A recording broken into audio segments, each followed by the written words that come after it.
आणि या सोहळ्यादरम्यान सुशीलकुमार शिंदे, राष्ट्रवादी काँग्रेसचे अध्यक्ष शरद पवार आणि राज्याचे मुख्यमंत्री देवेंद्र फडणवीस यांनी काय भावना व्यक्त केल्या आपण पाहूया।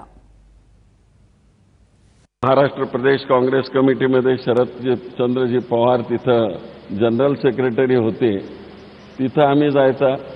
मुख्यमंत्रीजी मी सब इन्स्पेक्टर म्हणून पॉलिटिकल ब्रँचचं तिथं जायचा, हे काय काय करत असतात म्हणून। आणि त्यातून तसे शरदचंद्रजी पवार आपल्याला माहिती आहे, ते जसे विद्वान आहेत, जसे ते स्ट्रॅटेजिक आहेत, तसे मोठे एक कुणाची चड्डी ओढायची म्हटली तर सहज ओढू शकतात।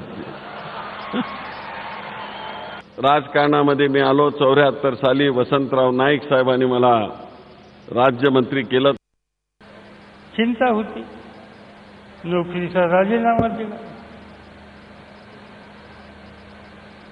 कौटुंबिक जबाबदारी सगळी, पुढे काही दिसत नाही, पण डगमगले नाही।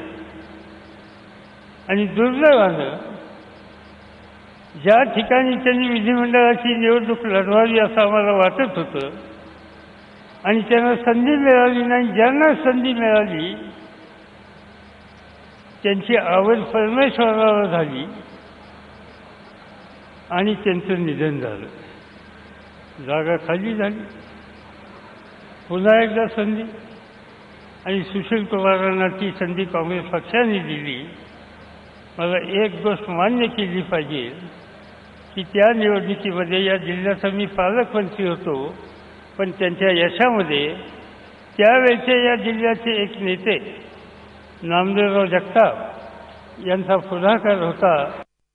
एखादा पराभव झाला तर हादरतात, पण सातत्याने त्या ठिकाणी आपला लढा देत आणि विषम परिस्थितीवर मात करत ज्या प्रकारचं कार्य हे शिंदे साहेबांनी या ठिकाणी केलं, खरोखर मला असं वाटतं की तरुण पिढीकरता ज्यांच्याकडनं काही शिकता येईल, ज्यांच्याकडनं काही प्रेरणा घेता येईल, अशा प्रकारचं व्यक्तिमत्व हे शिंदे साहेब आहेत।